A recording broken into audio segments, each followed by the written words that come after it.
You're welcome back. This is the AM show, and I'm particularly excited. I'll tell you why in a moment.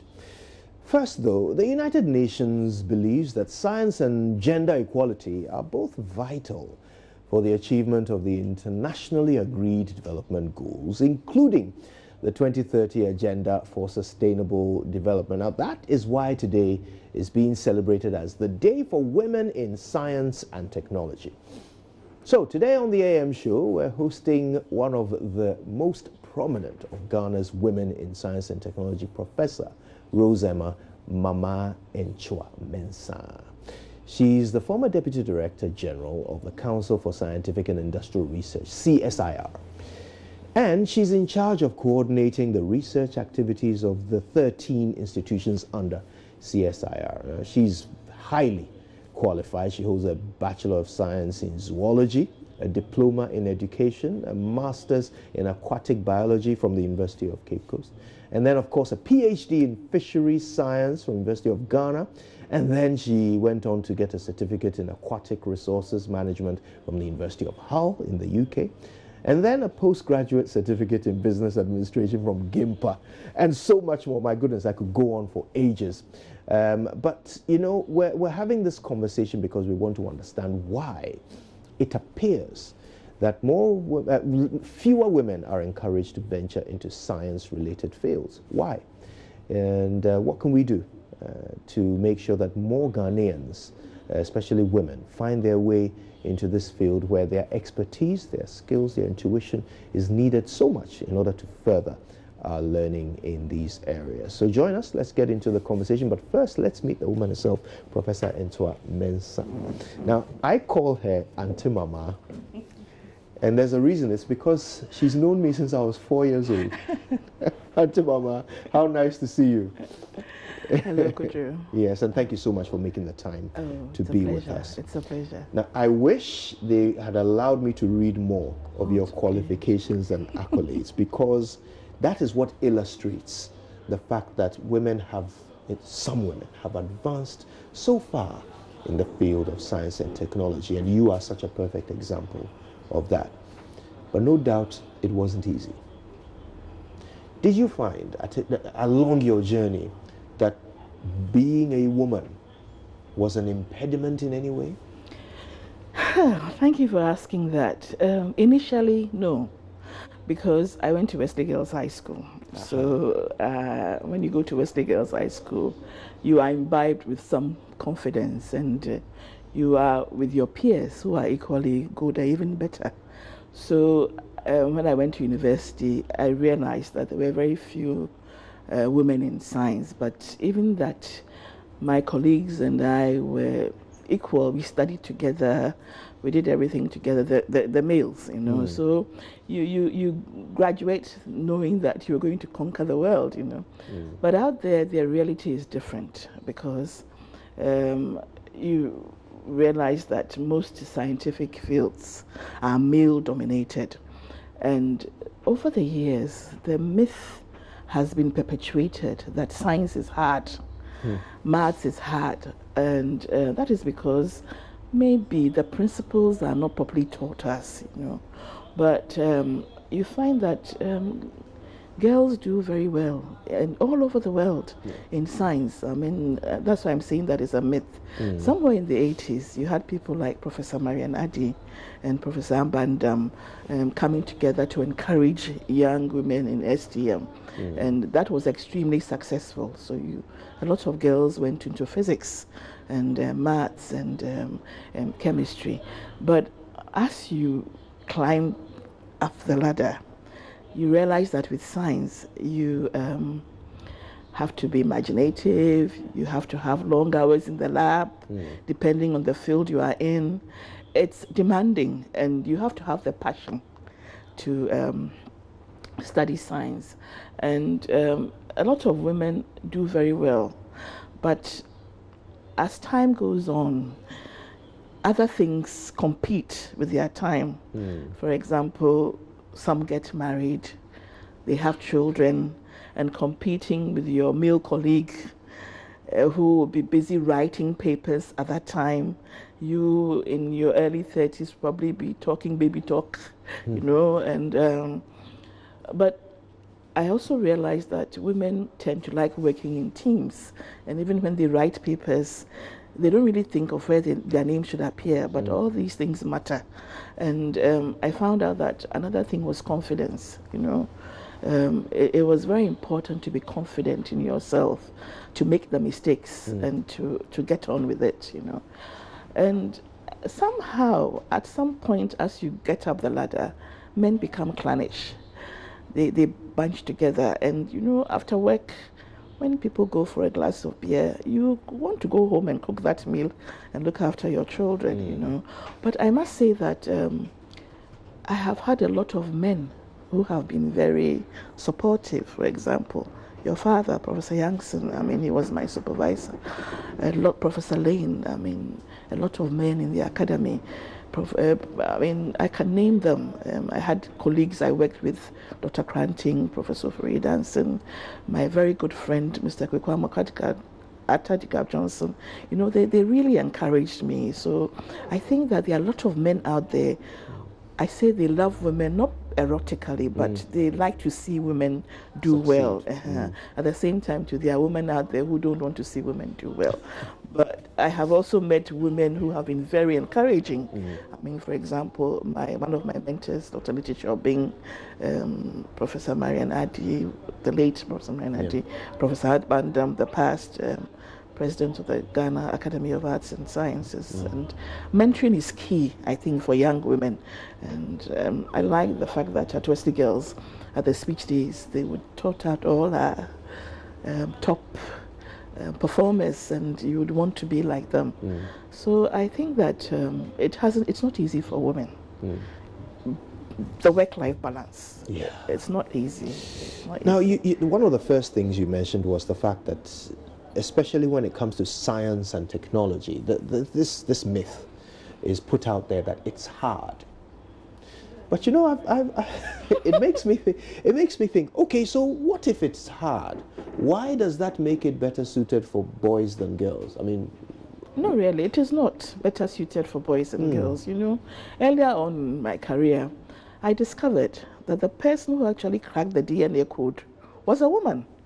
Her name was Rosalind Franklin, but at that time, her supervisor, I think it was either Watson or Crick, took the credit for it. And there were a lot of equations that had names like Pierre-Louis. And I assumed that it was a man until I realized that the real name was Evelyn Pierre-Louis, you know. And you have Marie Curie, and I think somehow, globally, men tend to assert themselves in science and mathematics. I mean, recently there was this film, Hidden Figures. yes. And you realize that the people behind the women, calculations were black women, you know. And in Ghana, a lot of women have done so well in science. And at the CSIR, most of the best biotechnologists are women, you know. But I think we are rather self-effacing, and you find that when a woman is assertive, she's aggressive. But when a man is assertive, that's fine. Yeah. I mean, it's part of the DNA. Yeah. Now, you know, you talk about how some of our best scientists are women, and you brought along this book, which I never even knew existed. Okay, but this is the scale of it, all right? This is a directory of female senior members in CSIR alone, okay? This is how thick this book is. You know, 143 pages long, okay? And it's just endless profiles of women who are at the forefront of scientific research and discovery and furthering our learning. And these women are so accomplished. I mean, I was looking through the profile of a woman who has 3 master's degrees.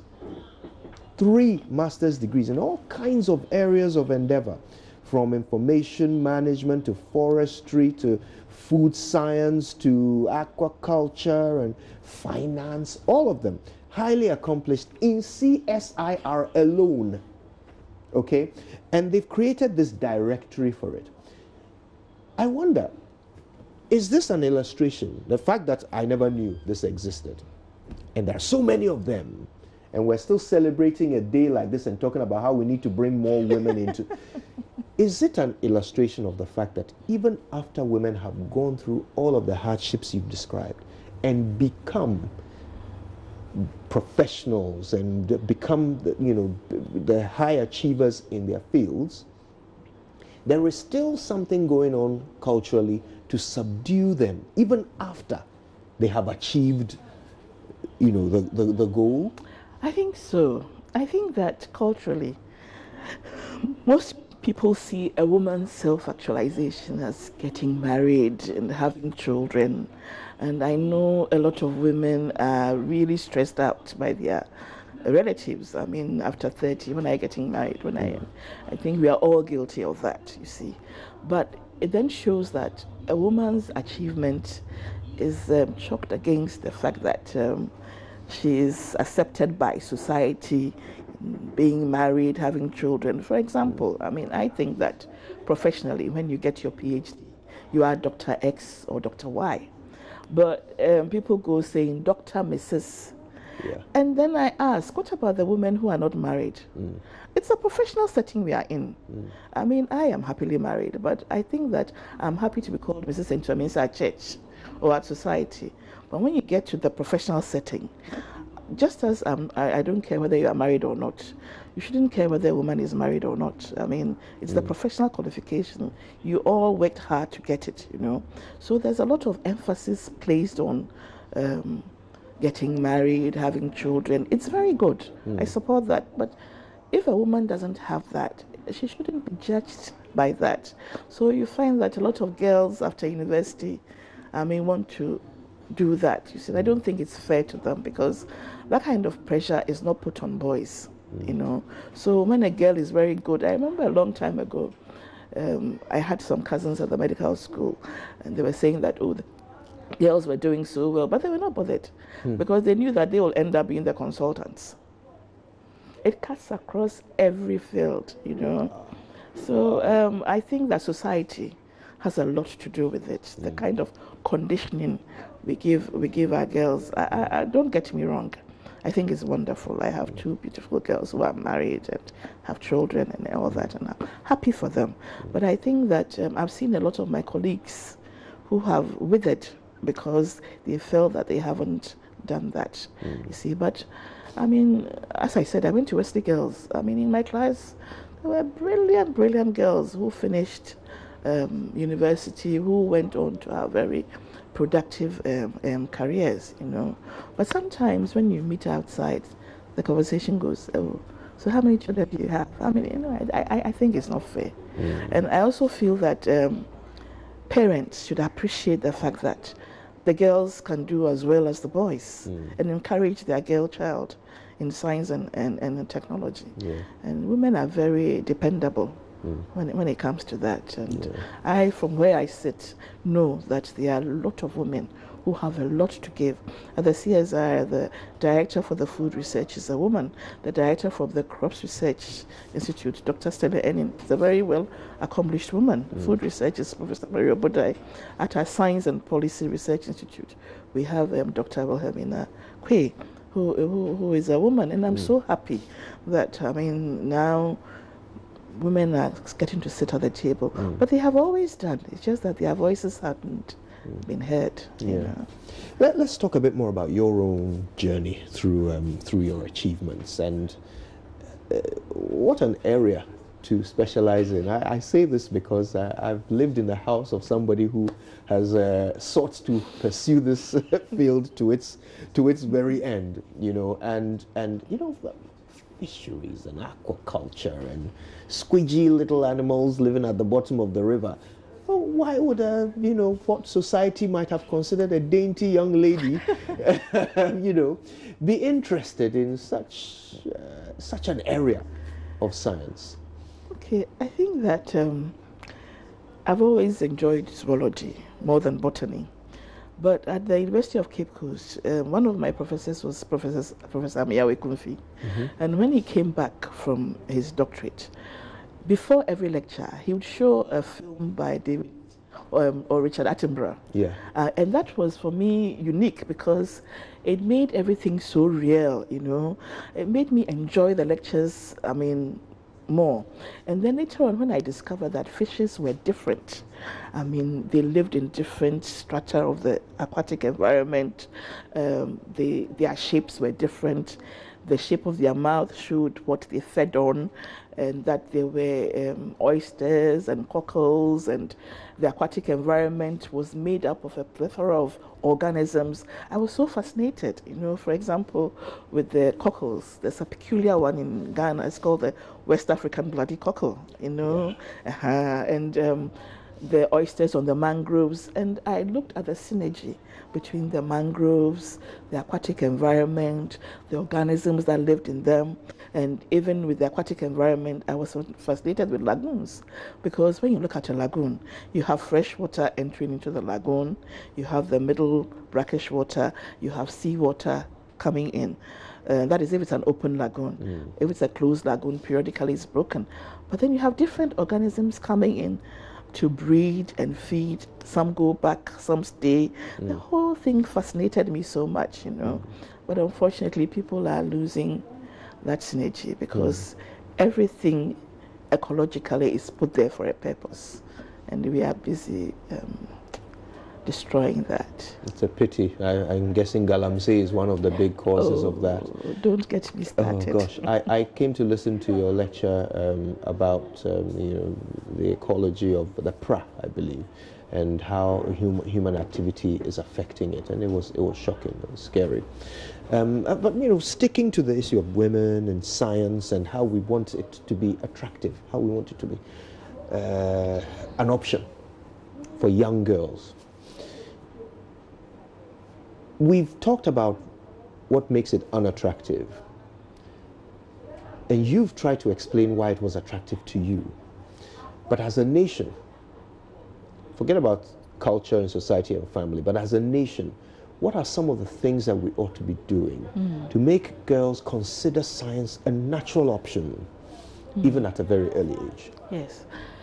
I think it starts from the primary school. The kind of role modeling and the play that we do.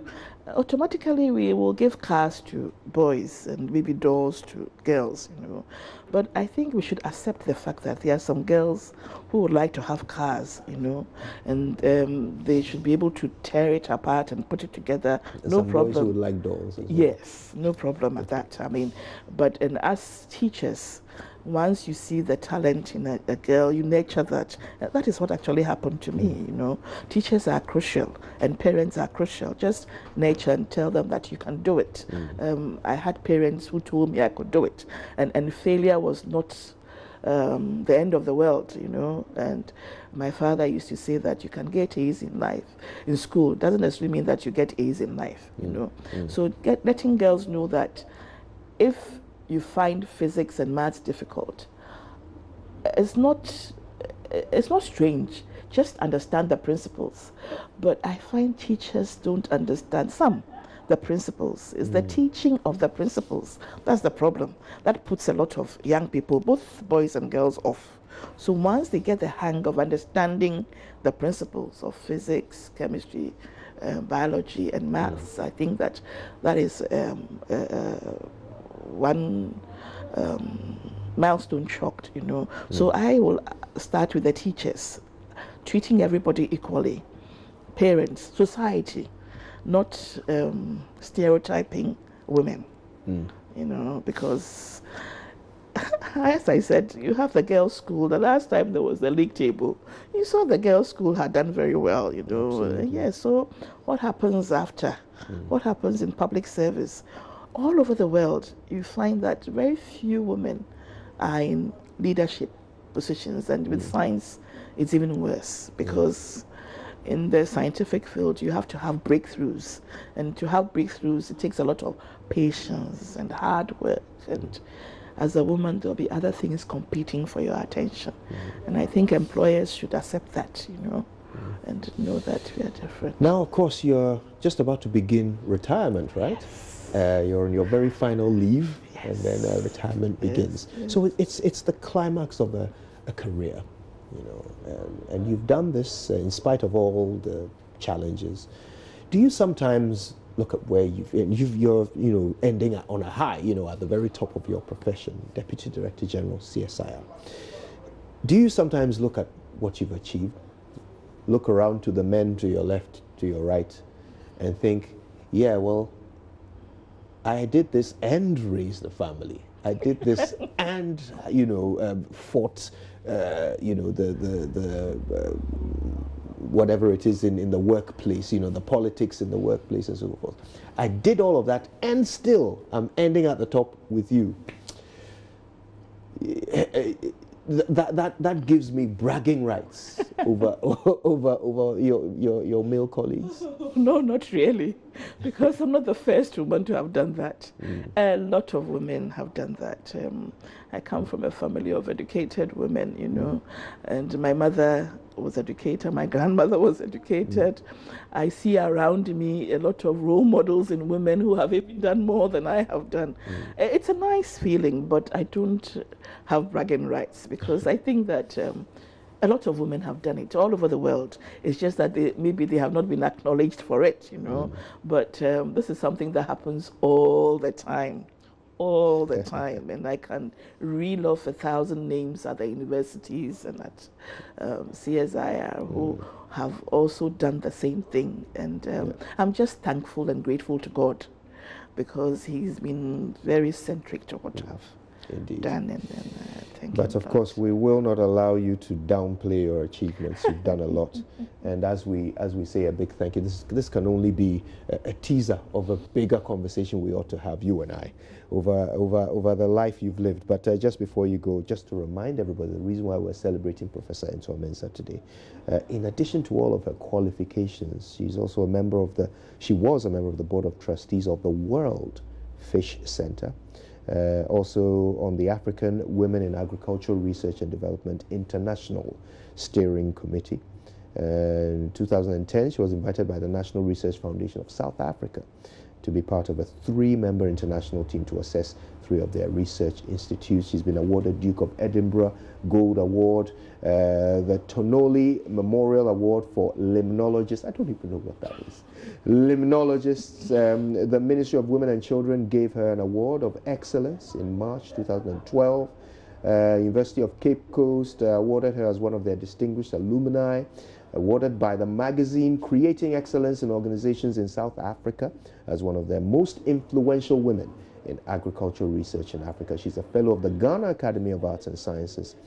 And look, this is just to show that Professor Nsua-Mensah is not just nationally celebrated, but globally acclaimed, and one of the role models of women in science. You also can go as far as she has. Thank you so much. Thank you, for your time. Thank you so much. Thank you. Right. Well, the Joy Business Knowledge series is coming up. It's a platform that provides a series of practical insights for business managers and owners to understand the fundamental obligations for responsible and sustainable business practice here in Ghana. And we're about to learn a bit more about it right after this.